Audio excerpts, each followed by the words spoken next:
ஆண்டவராகிய இயேசு கிறிஸ்துவின் விலையேறப்பட்ட நாமத்தினாலே ஆண்டவர்களுக்கு கொடுத்தான ஏஜே பவர் மினிஸ்ட்ரியின் சார்பிலே அன்பின் வார்த்தை நிகழ்விலே சந்திப்பதிலே என் இருதயம் மகிழ்கிறது. எனக்கு அருமையானவர்களே, இந்த புதிய நாளிலே ஆண்டவர் நம்மை முகமுகமாய் காணும்படி கிருபை தந்திருக்கிறார். இது மனிதனால் உண்டானதல்ல, தேவன் கொடுத்த ஈவு. எனக்கு அருமையானவர்களே, இந்த நாளிலும் கர்த்தர் கொடுத்த வார்த்தையை தியானிக்கப் போகிறோம். லூக்கா நற்செய்தியின் புத்தகம் 17ஆம் அதிகாரம் 5வது இறை வார்த்தை. சீசர்கள் ஆண்டவரிடத்தில் கேட்ட வார்த்தை, எங்கள் விசுவாசத்தை வர்த்திக்க பண்ணும். ஆண்டவரே, எங்கள் விசுவாசத்தை வர்த்திக்க பண்ணும். தேவனால் ஆண்டவராகிய இயேசு கிறிஸ்துவினால் அழைக்கப்பட்ட சீசர்கள், அப்போஸ்தலர்கள், அழைக்கப்பட்டவர்கள் ஆண்டவரிடத்தில் வந்து கேட்டார்கள், ஆண்டவரே, எங்கள் விசுவாசத்தை வர்த்திக்க பண்ணும். அற்புதம் செய்கிறது எப்படின்னு இல்லை, ஜெபிக்கிறெல்லாம் ரெண்டாவது கேட்குறாங்க. ஆண்டவரே, முதல்ல எங்களுக்கு விசுவாசத்தை, விசுவாசம்ன்றது உள்ள நம்ம ஆத்துமாக்குள்ளிருந்து தேவனை ஆராதிக்கிறது, ஆத்துமாவுக்குள்ளிருந்து இயேசுவை நம்புகிறது. அந்த விசுவாசத்தை வர்த்திக்க பண்ணும் என்று சொன்னார். ஆண்டவர் சொன்னார்.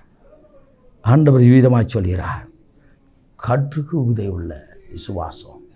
அப்படி ஒரு சின்ன விசுவாசம் உயிருள்ளதாக இருந்துச்சுன்னா, உயிருள்ள கடவுள் மேலே நீ நம்பினேன்னா, இந்த காட்டாத்தி மரத்தை பார்த்து, எதை பார்த்து?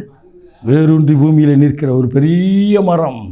என் வாழ்க்கையில் பெருசாக வேரூன்றி பெரிய பிரச்சனை போல் நிற்குதியா, இதை அசைக்கவே முடியாது, நம்புறீங்களா? ஆண்டவர் சமூகத்தில் கேட்டு பாருங்கள்.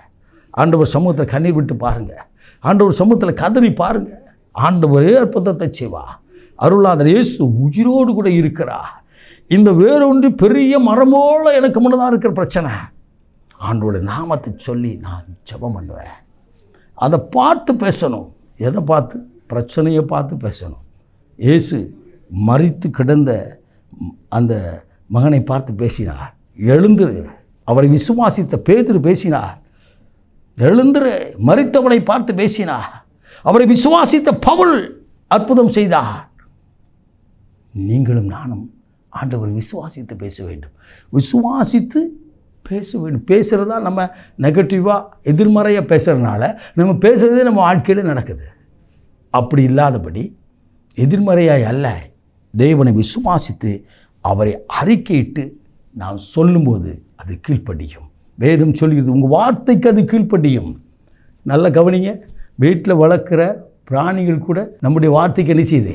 கீழ்ப்படியுது. ஒரு வீட்டுக்கு ஜெபம் பண்ண போயிருந்தேன். 2 பெரிய நாய் இருந்தது. 2 கேட்டுக்குள்ளே இருக்குது, வெளியே நிற்குது. அவர் ஒரு வார்த்தையை சொன்னார். அந்த 2 கேட்டு பக்கத்தில் போச்சு. திறந்தார், உள்ளே போயிடுச்சு. உள்ளே போனோன்னு கதவை லாக் பண்ணிட்டார். உள்ளே தான் இருந்துச்சு. அது சத்தம் போட்டுக்கிட்டே இருந்துச்சு. உடனே ஒரு வார்த்தையை சொன்னார். உடனே அது அமைதியாகிட்டு. இது என்ன பிரதர்? 6 மாதம் ட்ரைனிங் போயிட்டு வந்துருக்கு பிரதர். எது? நாய். அது அவர் வார்த்தைக்கு என்ன செய்து? கீழ்ப்படியுது. ஆயுள் காலம் கர்த்தரை ஆராதிக்கிறோம். கர்த்தருக்கு நீங்களும் நான் கீழ்ப்படியவில்லை. கர்த்தருடைய வார்த்தைக்கு நாம் கீழ்ப்படியும் பொழுது, அவரை விசுவாசித்து பேசும்போது அந்த வார்த்தை அப்படியே நடக்கும் என்று சொல்லி என் வேதம் சொல்கிறது. என் வேதம் சொல்கிறது. எனக்கு அருமையானவர்களே, பேதுரு சொன்னார், ஆண்டவரே நீர்தான் என்று சொன்னார். இந்த சமுத்திரத்தின் அலைகள் மத்தியிலே, கொந்தளிக்கும் சமுத்திரத்தின் அலைகள் மத்தியிலே நான் நடந்து வர நீர் கட்டளையிடும் என்று சொன்னார். வார்த்தையை கொடுத்த போது தெய்வம் அவன் விசுவாசித்து கடலை நடக்கிறான். நன்றாய் கவனிங்கள். எனக்கு அருமையானவர்களே, நாம் கீழ்ப்படியும் பொழுது அந்த வார்த்தைக்கு நாம் அது மேலே கடந்து வர முடியும். நீங்கள் சொல்லும் பொழுது அந்த வார்த்தை வாய்க்கும். இன்றைக்கு சொல்லுங்கள், இன்றைக்கு கடனோடு இருக்கின்றீர்களோ, இனி நான் கடன் வாங்குவதில்லை, அநேக ஜாதிகளுக்கு கடன் கொடுப்பேன் என்று சொல்லி பாருங்கள். நிச்சயமாக அப்படி ஆண்டவர் நடத்துவா.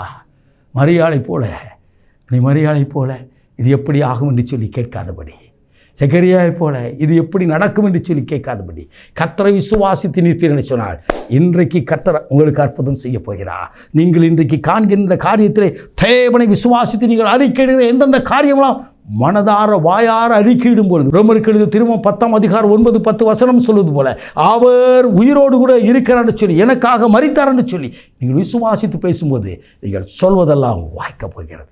ஹல்லேலூயா. விசுவாசத்தை வளர்த்து அது அப்படியே மரமாய் வெளிவரப்போகிறது. விசுவாசம் வரும்பொழுது மற்ற வரங்களெல்லாம் வெளிப்பட ஆரம்பிக்கும். அற்புதங்களெல்லாம் நடக்க ஆரம்பிக்கும். உங்கள் குடும்பங்கள் செழிப்பதை காண்பீர்கள். நாம் ஜெபிப்போமா. மகா பரிசுத்தமுள்ள தகப்பனே, இந்த அற்புதமான வேலைக்காய்மை சோத்திருக்கிறோம். உங்களுடைய வார்த்தையை கேட்ட ஒவ்வொரு இருதயத்திலும் கர்த்தருடைய வல்லமையான கரம் அசைவாடி, பரிசுத்த ஆவியானவரை அசைவாடி இருதயத்தில் விசுவாசித்து ஜெபிக்க கிருபைதாரும்.